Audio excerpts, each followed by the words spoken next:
नमस्कार जय जगन्नाथ आयुष्मान कार्ड को नहीं बहुत बड़ अपडेट एप्रिल 11 कतरू राज्य में आयुष्मान कार्ड लागू हो लोक मिल सरकार तरफ गोटे बड़ बयान आपर कि आज वीडियो आम डिटेल्स कथा आयुष्मान कार्ड जमी कहली आपको एप्रिल 11 तो मिल जाव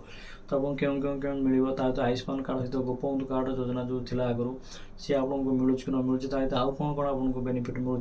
तो आज वीडियो आम डिटेल्स कथा तो आज वीडियो बहुत ज़्यादा इंटरेस्टिंग अच्छी बहुत ज़्यादा हेल्पफुल अच्छी कारण आप जो विजु स्वास्थ्य कार्ड आपंकर से आप मेडिकल बहुत सारा फायदा पाते एवं से कार्ड हूँ तो प्राय जगह चलू ना तो ये भारत जो ये आयुष्मान कार्ड आसवा निहात दरकार जो थी कि बहुत लोकर हेल्प बहुत लोग भर आम आम जब किसी देह प्रोब्लेम होमें भी डिपेंड करता है गवर्नमेंट कार्ड पर जब कार्ड हो तो किसी सीरियसली किसी आम किसी प्रोब्लेम अच्छे तो से कार्ड मध्यम आमको किसी छाड़ मिल जाए तो बहुत शीघ्र जमी कहली एप्रिल 11 कतरू कार्ड मिलने जाऊँगी बहुत लोगों सुविधा कौन अच्छी कौन आज गोटे डिटेल्स कथा तो वीडियो को स्किप न मना कि निश्चय देखिए जब वीडियो भल वीडियो लाइक करने आज जन को नुआ भिजिट कर चैनल को सब्सक्राइब करना तो प्लीज चैनल को सब्सक्राइब करना नोटिफिकेशन को ऑल में सिलेक्ट करनी और जो चैनल को सब्सक्राइब कर आप नोटिफिकेशन पहुँचुची ताले वीडियो को संपूर्ण वाच करूँ अन्य वीडियो शेयर करूँ कारण भैल्युएबल कंटेंट आम नहीं आसचु आपन सहित अन्य शेयर करने निहात दरकार आज आप मन कौन डाउट अच्छे कौन सब डिफरेंट अच्छी आम कमेंट बॉक्स में कमेंट करेंगे आमको डायरेक्ट पचारि पारे आम आप सहित डायरेक्ट कथा बसचु करूँ ठीक अच्छे चलो डेरी कहीं चलते डिटेल्स से कथा जाना कौन सरकार तरफ आयुष्मान कार्ड को नहीं कौन अपडेट 11 तारिख आपको कार्ड मिलूँ तो कौन सुविधा मिले सबकि तो फिर चलो वीडियो जमी आपको कहली कि एप्रिल 11 कतरू आयुष्मान कार्ड लागू होगापी जाए आ सरकार से कार्ड बंटन कर संपूर्ण विवरणी आसतु जान रखा आयुष्मान भारत एवं गोपबंधु जन आरोग्य योजना को ओडिशार लोक मैंने उपकृत हेबे उभय कार्ड एकाकालीन एप्रिल 11 तारिख में मिलित भाव में कार्यक्रम होगा शुभारंभ पर से ही दिन ठार स्वास्थ्य कार्ड बंटन कर सोमवार सरकारी सूचना मिली ठीक अच्छे ता सहित यहाँ कहते नूतन पदक्षेपर मूल हो स्वास्थ्य सुविधा कार्ड बंटन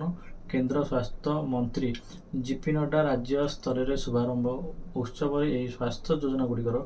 अनुष्ठानिक आरंभ तदारख करेंगे आशा राज्यर समस्त 1405 मान 1405 प्राथमिक स्वास्थ्य केन्द्र रे कार्ड बंटन योजना प्रस्तुत करा शुभारंभ पर आयुष्मान भारत एवं गोपबंधु जन आरोग्य कार्ड प्रदान करने प्रयास जारी रहिबो साधारण सेवा केन्द्र रु भ्रमणकारी स्वास्थ्यकर्मी एवं सेवा प्रदानकारी माने प्रत्येक गाँव में पहुँची ग्रामवासी माने सेमानकर कार्ड पाइथिबा निश्चिंत करेंगे स्वास्थ्य विभाग यह परिवर्तन विपक्ष में लोक मानक शिक्षा देवाई अभियान नेतृत्व नेब जहाँ एक सुगम एवं सूचनाप्रद परिवर्तन निश्चित हम आयुष्मान भारत प्रधानमंत्री जन आरोग्य योजना एवं गोपबंधु जन आरोग्य योजना मिलित भाव में एप्रिल 11 आरंभ एवं कार्ड बंटन आरंभ हो एक राज्यस्तरीय कार्यक्रम आयोजन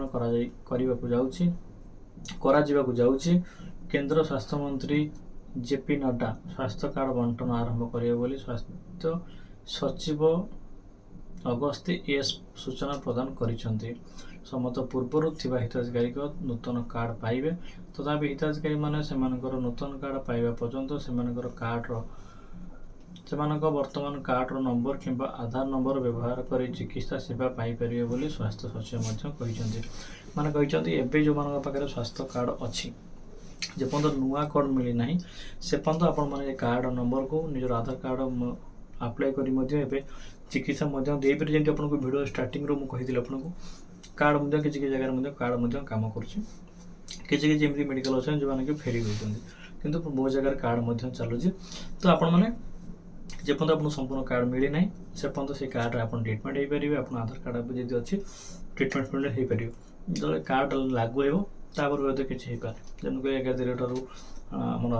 आयुष्मान कार्ड आमर गोपबंधु कार्ड दुईटा कार्ड मिसिकी बहुत लोगों कार्ड मिलने जाऊँगी जहाँफल बहुत लोग उपकृत हो पारे ये संपूर्ण खबर आयुष्मान भारत कार्ड को नहीं आ जन आरोग्य योजना कार्ड को नहीं आशा करी वीडियो निश्चय भल लगे जो भल लगे तो लाइक एंड शेयर करेंगे चैनल न जरूर सब्सक्राइब करेंगे पुणी देखा इंटरेस्टिंग वीडियो रोज जय हिंद।